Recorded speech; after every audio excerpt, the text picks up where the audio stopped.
Hello, നമ്മളിന്നേ നല്ല soft ആയിട്ടുള്ള നല്ല ടേസ്റ്റുള്ള ഒരു ചക്കയടയാണ് കേട്ടോ നിങ്ങളെ പരിചയപ്പെടുത്തുന്നത്.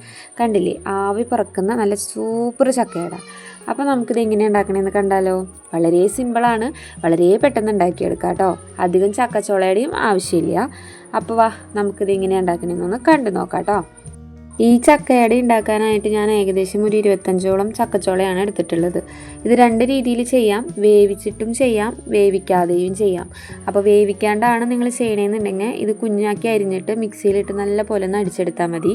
ഞാനിവിടെ ഇത് വേവിച്ചിട്ടാണ് കേട്ടോ അട ഉണ്ടാക്കുന്നത്. അപ്പോൾ നമുക്ക് ആദ്യം തന്നെ ഇത് കുറച്ച് വെള്ളത്തിൽ കുക്കറിലിട്ടിട്ട് ഒന്ന് വേവിച്ചെടുക്കാം. അത്യാവശ്യത്തിന് വെള്ളം കുക്കറിൽ ഉണ്ടായിക്കോട്ടെ കേട്ടോ, അല്ലെങ്കിൽ ചക്കച്ചോള അടി പിടിക്കും. അപ്പോൾ ഇതിൻ്റെ ടേസ്റ്റ് ആകെ മാറിപ്പോകും.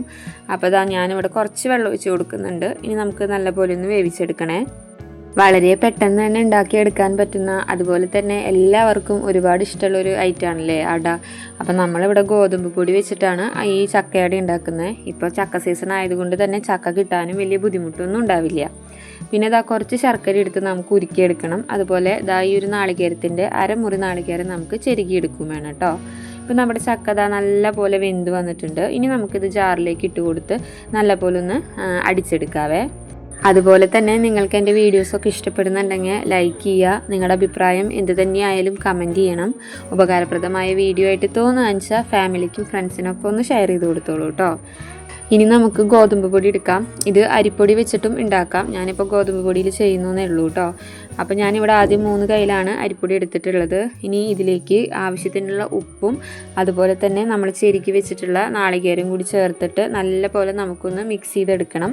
അതുപോലെ തന്നെ ഈ സമയത്ത് ഏലക്കായ പൊടിച്ചതും ചുക്കുപൊടി ഉണ്ടെങ്കിൽ അതും ചേർത്ത് കൊടുക്കാം കേട്ടോ. ഇനി നമുക്ക് നല്ല പോലെ ഒന്ന് മിക്സ് ചെയ്തെടുക്കാവേ. അപ്പോൾ ഈ ചക്കയടയുടെ ഒരു പ്രത്യേകത എന്ന് പറഞ്ഞു കഴിഞ്ഞാൽ ചക്കയുടെ സ്വാദാണ് മുന്നിൽ നിൽക്കേണ്ടത്. അതുകൊണ്ട് തന്നെ നമ്മളിതിൽ ചേർത്ത് കൊടുക്കുന്ന അരിപ്പൊടി ആയാലും ഗോതമ്പ് പൊടി ആയാലും അധികം ആവരുത്. അതുപോലെ തന്നെ നമ്മൾ സാധാരണ തയ്യാറാക്കുന്ന അടയുടെ മാവിൻ്റെ കൺസിസ്റ്റൻസി അല്ല കേട്ടോ ഇതിന്. ഇത് കുറച്ച് ലൂസുമാണ്, എന്നാൽ കുറച്ച് ടൈറ്റുമാണ്. അങ്ങനത്തെ ഒരു കൺസിസ്റ്റൻസിയിലാണ് നമ്മളിത് തയ്യാറാക്കി എടുക്കണേ. ഇപ്പോൾ നമ്മുടെ ചക്കയൊക്കെ നല്ല പോലെ അടിച്ചെടുത്തിട്ടുണ്ട്, നല്ല പോലെ വെന്തിട്ടും ഉണ്ടല്ലോ. അതുകൊണ്ട് തന്നെ നല്ല പോലെ നമുക്കിത് അരിഞ്ഞ് കിട്ടിയിട്ടുണ്ട് കേട്ടോ. ഇനി നമുക്കിത് നല്ല പോലെ മിക്സ് ചെയ്യാം. ആദ്യമായിട്ടാണ് ചക്കയട നിങ്ങൾ ഉണ്ടാക്കാൻ ശ്രമിക്കണമെന്നുണ്ടെങ്കിൽ ചിലപ്പോൾ ഈ സമയത്ത് ഒരു ചെറിയ ടെൻഷൻ തോന്നും. ഇതെന്താ ഭയങ്കര ലൂസായി പോകണ്ടല്ലോ, അല്ലെങ്കിൽ ഇത് ടൈറ്റ് ആവണില്ലല്ലോ, എന്തോരം പൊടി ഇട്ടിട്ടും ഇത് സെറ്റ് ആവണില്ലല്ലോ എന്നൊക്കെ തോന്നും. അപ്പോൾ അങ്ങനെ പേടിക്കൊന്നും വേണ്ട കേട്ടോ. ഇനി ഇതിലേക്ക് നമ്മൾ ശർക്കര ഉരുക്കി വെച്ചതും കൂടി ഒഴിച്ചു കൊടുക്കണം. ഇവിടെ ശ്രദ്ധിക്കേണ്ട കാര്യം എന്താണെന്ന് വെച്ചാൽ ശർക്കര ഉരുക്കുമ്പോൾ വെള്ളം അധികം ചേർക്കരുത്. നമ്മൾ വെള്ളം അധികം ചേർത്ത് കഴിഞ്ഞ് കഴിഞ്ഞാൽ അതിന് മധുരവും കുറയും. അതുപോലെ തന്നെ നമ്മൾ എന്തോരം ശർക്കര ഉരുക്കിയത് ഒഴിച്ചു കൊടുത്താലും മധുരം കിട്ടില്ല. അതുകൊണ്ട് കുറച്ച് വെള്ളത്തിലാണ് നമ്മൾ ഈ ശർക്കര ഉരുക്കിയെടുത്തിട്ടുള്ളത്. അതും ഒന്ന് ശ്രദ്ധിക്കണം. ഇനി നമുക്കിത് നല്ല പോലെ ഒന്ന് മിക്സ് ചെയ്തെടുക്കണം. ഞാൻ ഫസ്റ്റ് ടൈമൊക്കെ ചക്കയട ഉണ്ടാക്കിയ സമയത്ത് ശർക്കര ഉരുക്കിയൊക്കെ കുറേ വെള്ളത്തിലാണ് ഉരുക്കിയെടുത്തത്. അപ്പോൾ ആ പാളിച്ച ഇനി നിങ്ങൾക്ക് പറ്റണ്ടെന്ന് വെച്ച് പറഞ്ഞതാണ് കേട്ടോ. ഇനി നമുക്കിത് പരത്തിയെടുക്കാവേ. ഒന്നുകിൽ ഇതുപോലെ നമ്മൾ സാധാരണ അട പരത്തുന്ന പോലെ പരത്തിയെടുക്കാം. ഇല്ലെങ്കിൽ ഇലയുടെ സെൻറ്ററിൽ വെച്ച് കൊടുത്തിട്ട് മടക്കിയിട്ട് നമുക്കൊന്ന് തട്ടി കൊടുത്താലും മതി കേട്ടോ. അപ്പോൾ ഈ സമയത്ത് കയ്യിലൊക്കെ ഒട്ടിപ്പിടിക്കുന്നുണ്ടെന്നുണ്ടെങ്കിൽ കുറച്ച് വെള്ളം സൈഡിൽ വെക്കുക. എന്നിട്ട് കൈ നനച്ച് കൊടുത്തിട്ട് നമുക്കിതിങ്ങനെ പരത്തിയെടുക്കാം. ഇപ്പം ഞാനിവിടെ ഫില്ലിംഗ് ആയിട്ടൊന്നും വെച്ചിട്ടില്ല. ഓൾറെഡി നമ്മളിതിൽ നാളികേരം ശർക്കരയും കൂടി തിരുമ്പി കൂട്ടിയതാണല്ലോ, അതുകൊണ്ടാണ് ഫില്ലിങ് വെക്കാത്തത് കേട്ടോ. ഒന്നുകിൽ ഇങ്ങനെ തയ്യാറാക്കാം, അല്ലെങ്കിൽ പിന്നെ സാധാരണ നമ്മൾ അട കുഴയ്ക്കുന്ന പോലെ ഗോതമ്പ് പൊടിയോ അരിപ്പൊടിയോ ചക്ക ചേർത്ത് നല്ലപോലെ നമുക്ക് മിക്സ് ചെയ്തെടുക്കാം. നാളികേരം ചെരുകിയതും അതുപോലെ മധുരത്തിന് ആവശ്യമായിട്ടുള്ള പഞ്ചസാരയോ അല്ലെങ്കിൽ ശർക്കരയോ തന്നെ നമുക്ക് ഉള്ളിൽ ഫില്ലിംഗ് ആയിട്ട് വെച്ച് കൊടുത്തിട്ട് നമ്മൾ സാധാരണ അട എങ്ങനെയാണ് തയ്യാറാക്കുന്നത് അതുപോലെ നമുക്ക് തയ്യാറാക്കിയെടുക്കാം കേട്ടോ. രണ്ട് രീതിയിലും ചെയ്യാം. ഇപ്പോൾ എനിക്കിവിടെ മൊത്തം 6 അടയാണ് കേട്ടോ തയ്യാറാക്കിയിട്ടുള്ളത്. ഇനി നമുക്കത് വേവിച്ചെടുക്കാം കേട്ടോ. ഞാനിവിടെ 2 എണ്ണം വീതം വെച്ചിട്ടാണ് വേവിച്ചെടുക്കുന്നത്. അപ്പോൾ ഒരു 2 മിനിറ്റൊക്കെ കഴിയുമ്പോൾ നമുക്കിതൊന്ന് മറച്ചിട്ട് കൊടുക്കണം. അപ്പോൾ നമുക്ക് അടച്ചു വെച്ചിട്ട് വേവിച്ചെടുക്കാം കേട്ടോ.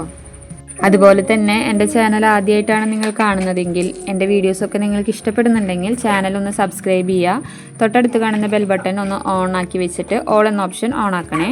അതുപോലെ തന്നെ വീഡിയോ ഇഷ്ടപ്പെട്ടാൽ മറക്കാതെ ലൈക്ക് ചെയ്യുക. നിങ്ങളുടെ അഭിപ്രായം എന്ത് തന്നെയായാലും കമൻറ്റ് ചെയ്യുക. അതുപോലെ വീഡിയോ ഉപകാരപ്രദമായി തോന്നുകയെന്ന് വെച്ചാൽ ഫ്രണ്ട്സിനും ഫാമിലിക്കും ഷെയർ ചെയ്യാനും മറക്കരുത് കേട്ടോ.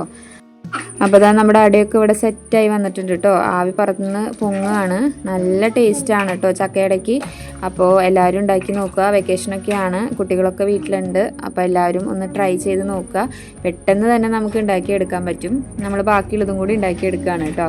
അപ്പോൾ ഇതാ നമ്മുടെ പഞ്ഞി പോലത്തെ ചക്കയട റെഡി ആയിട്ടുണ്ട്. സൂപ്പർ ടേസ്റ്റാണ്. അതുപോലെ തന്നെ നല്ല സോഫ്റ്റുമാണ് കഴിക്കാനായിട്ട് കേട്ടോ. എല്ലാവർക്കും ഒരുപോലെ ഇഷ്ടമുള്ള ഒരു ഐറ്റം ആയിരിക്കും അല്ലേ അട. അപ്പോൾ ഈ വെക്കേഷനിൽ എല്ലാവരും ഇങ്ങനെയൊക്കെ ഒന്ന് ഉണ്ടാക്കി നോക്കുക. എന്നിട്ട് നിങ്ങളുടെ അഭിപ്രായങ്ങളൊക്കെ കമൻറ്റ് ചെയ്യുക കേട്ടോ. അപ്പോൾ മറ്റൊരു വീഡിയോയിൽ പുതിയൊരു ഐറ്റമായിട്ട് നമുക്ക് വീണ്ടും കാണാം.